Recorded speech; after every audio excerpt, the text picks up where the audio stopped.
ಸರಿ ಮಾಧವರೇ, ಪೊಲೀಸ್ನವ್ರು ಏನೇ ಕೇಳಿದ್ರು ಹೇಳ್ತೀನಿ. ಆದರೆ ಕೋರ್ಟು ಕೇಸು ಅಂತ ನಾವೀಗ ಅಲಿಯೋ ಹಾಗಾಗಲ್ಲ ಅಲ್ವಾ? ಕೋರ್ಟು ಕೇಸು ಅಂತ ಅಲಿಯೋದಕ್ಕೆ ಅಪರಾಧಿ ಸಿಗಬೇಕು. ಅದಕ್ಕೋಸ್ಕರನೇ ಪೊಲೀಸ್ನವರು ಅಷ್ಟೊಂದು ಹುಡುಕ್ತಾ ಇದ್ದಾರೆ. ಆ ಶಾರ್ವರಿ ಸಿಕ್ಕಿದ್ರೆ ನಮಗೆ ನೆಮ್ಮದಿ, ಇಲ್ಲಾಂದರೆ ಇಂಥದ್ದೇನಾದರೂ ಒಂದು ಆಗ್ತಾನೆ ಇರುತ್ತೆ. ಸಮಾಧಾನ ಮಾಡ್ಕೊಳ್ಳಿ ಮಾಧವ್ ಅವರೇ, ನಾನೇ ತಪ್ಪು ಮಾಡಿದೆ ಅನ್ಸುತ್ತೆ. ನಾನು ಅವ್ರನ್ನ ಕರ್ಕೊಂಡು ದೇವಸ್ಥಾನಕ್ಕೆ ಹೋಗಬಾರ್ದಾಗಿತ್ತು. ಇನ್ನು ಮುಂದೆ ಎಲ್ಲೇ ಹೋಗಬೇಕು ಅಂದರೂ ತುಂಬ ಎಚ್ಚರಿಕೆಯಿಂದ ಇರಬೇಕು. ಅಂದಾಗೆ ರಾಧಾ ಅವರು ಹೇಗಿದ್ದಾರೆ? ಅವರನ್ನು ನನಗೆ ಸರಿಯಾಗಿ ಮಾತಾಡ್ಸೋಕ್ಕಾಗಿಲ್ಲ. ಅವರು ನಿಮ್ಮ ಜೀವ ಉಳಿಸಿದ್ದಾರೆ. ಅವರನ್ನು ಮಾತಾಡಿಸಿ ಕೈ ಮುಗಿದು ಧನ್ಯವಾದ ಹೇಳಬೇಕು. ಅವರು ಮಲಗಿದ್ದಾರೆ, ನೀವು ಅವ್ರನ್ನ ನಾಳೆ ಮಾತಾಡ್ಸೋರಂತೆ. ನಾವು ಮನೆಯವರೆಲ್ಲ ಅವ್ರನ್ನ ಮಾತಾಡ್ಸಿದ್ವಿ, ಅವರು ಕೂಡ ಖುಷಿಯಾಗಿದ್ದಾರೆ. ಅವರು ಬೇಗ ಗುಣ ಆಗ್ಬೋದು ಅಂತ ಡಾಕ್ಟ್ರು ಹೇಳಿದಾರಂತೆ. Very good.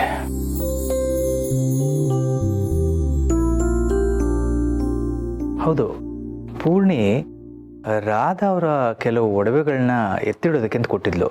ಒಂದು ನಿಮಿಷ.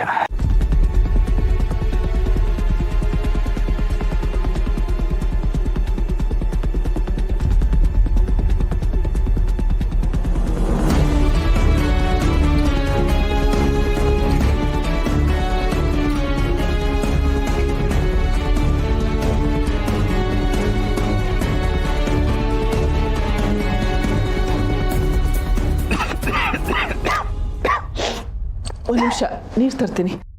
ಇದನ್ನು ನಾಳೆ ಅವ್ರಿಗೆ ಕೊಡ್ತೀನಿ.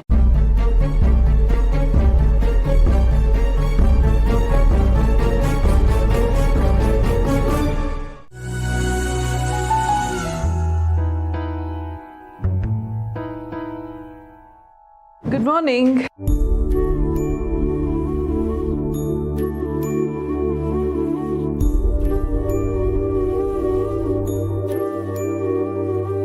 ನೀವು ರಾತ್ರಿ ತುಂಬ ಬೆಚ್ಚ ಬೀಳ್ತಿದ್ರಿ, ಅದಕ್ಕೆ ಇವರಿಬ್ರು ಇಲ್ಲೇ ಉಳ್ಕೊಂಡ್ರು.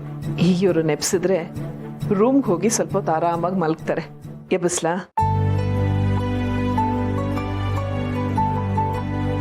ಅಭಿ, ಅಭಿ ಹೇಳ್ರು. Good morning. Good morning. Good morning ಅಮ್ಮ. ಎದ್ದ ತಕ್ಷಣ ಅಮ್ಮನ ಮುಖ ನೋಡೋದು ಅಂದರೆ ಎಂಥ ಅದೃಷ್ಟ ಅಲ್ವಾ? ದೇವತೆ ಇರೋ ಮನೆಯಲ್ಲಿ ನಾವಿದ್ದೀವಿ ಅಂದಮೇಲೆ ನಾವು ಎಂಥ ಅದೃಷ್ಟವಂತರು ಅಂತ ಕೇಳಬೇಕಾ? ಸಾಕು ಸಾಕು, ರಾತ್ರಿ ಎಲ್ಲ ನಿದ್ದೆಗೆಟ್ಟು ಏನೇನೋ ಮಾತಾಡ್ತಾ ಇದ್ದೀರಾ. ಹೋಗೋಗಿ ನಿಮ್ಮ ರೂಮ್ಗೆ ಹೋಗಿ ಸ್ವಲ್ಪ ಹೊತ್ತು ರೆಸ್ಟ್ ಮಾಡಿ. ಗುಡ್ ಮಾರ್ನಿಂಗ್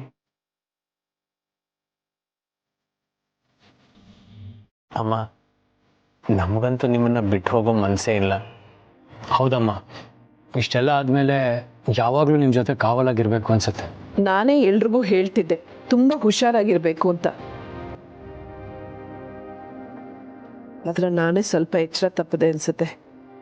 ಇನ್ಮೇಲೆ ನಾನು ತುಂಬ ಹುಷಾರಾಗಿರ್ತೀನಿ. ಎಲ್ಲೇ ಹೋಗ್ಬೇಕು ಅಂದ್ರೂ ನಿಮ್ಗಳಿಗೆ ಹೇಳ್ಬಿಟ್ಟು ಹೋಗ್ತೀನಿ. ಆದ್ರೂ ಹೋದ್ರೂ ಏನು ಇಲ್ಲ.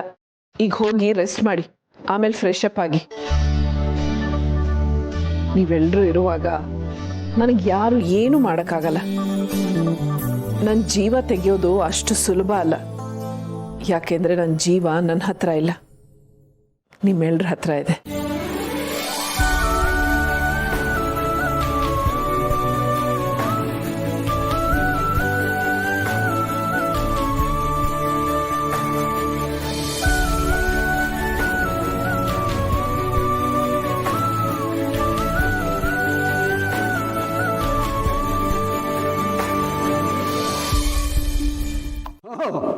ಊಟ ಮಾಡೋಕ್ಕೆ ಮಾತ್ರೆ ತಗೊಳ್ಳೋದಕ್ಕೆ ಹಠ ಮಾಡ್ತಿದ್ದವಳು ಈ ಹೊತ್ತು ನಮ್ಮ ಮನೆ ನಂದಾದೀಪನ ಉಳಿಸ್ಬಿಟ್ಲು. ಮಗು ಹಾಗೆ ನೋಡ್ಕೊಂಡ್ವಿ, ಆದರೆ ಅವಳು ತಾಯಿಯಾಗಿ ಒಂದು ಜೀವನ ಉಳಿಸ್ಬಿಟ್ಲು. ಹೌದು ಸಮರ್, ನನಗೂ ಯಾಕೋ ಅವ್ರನ್ನ ತುಂಬ ನೋಡ್ಬೇಕನ್ನಿಸ್ತಿದೆ. ಹಾಗೆ ಅಮ್ಮನ್ನು ಮಾತಾಡ್ಸ್ಕೊಂಡು ಬಂದ ಹಾಗಾಗತ್ತೆ. ನಾನು ನಿನ್ನ ಜೊತೆ ಬರ್ತೀನಿ.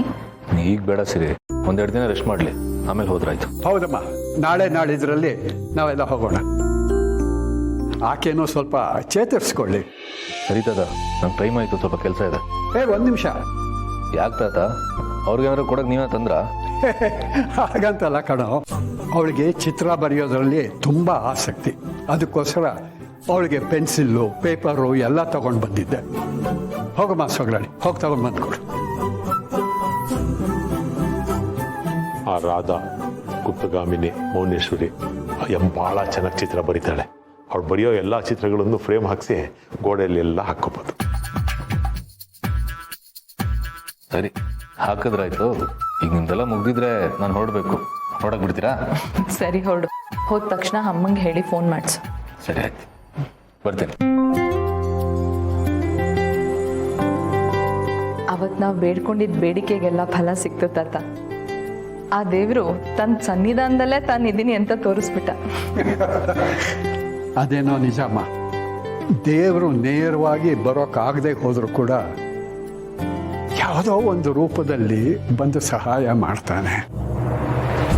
ದತ್ತ ಮಹಾಪ್ರಭುಗಳೇ, ಈಗ ಬೇರೆ ಯಾವುದೋ ಒಂದು ರೂಪದಲ್ಲಿ ಬಂದು ಆ ಶಾರ್ವರಿನೂ ಕಂಡು ಹಿಡಿಬಾರ್ದ ಆ ಭಗವಂತ? ಕಂಡು ಹಿಡೀಲೇಬೇಕು. ಆದರೆ ದೇವರು ಕಂಡು ಹಿಡೀಲಿ ಅಂತ ಅಂದ್ಬಿಟ್ಟು ನಾವು ಸುಮ್ಮನೆ ಕೂತ್ಕೊಳ್ಳೋಕ್ಕಾಗೋದಿಲ್ಲ ಕಣೋ. ಆ ಶಾರ್ವರಿ ಸುಳಿವು ಸಿಗುತ್ತೇನೋ ಅಂತ ನಾವು ಒಂದಲ್ಲ ಒಂದು ರೀತಿ ಪ್ರಯತ್ನ ಪಡ್ತಾನೆ ಇರಬೇಕು. ಅದಕ್ಕೆ ಸಂಬಂಧಪಟ್ಟ ಹಾಗೆ ನಾವು ನಮ್ಮ ಕೆಲಸಗಳನ್ನು ಶುರು ಮಾಡ್ಕೋಬೇಕು.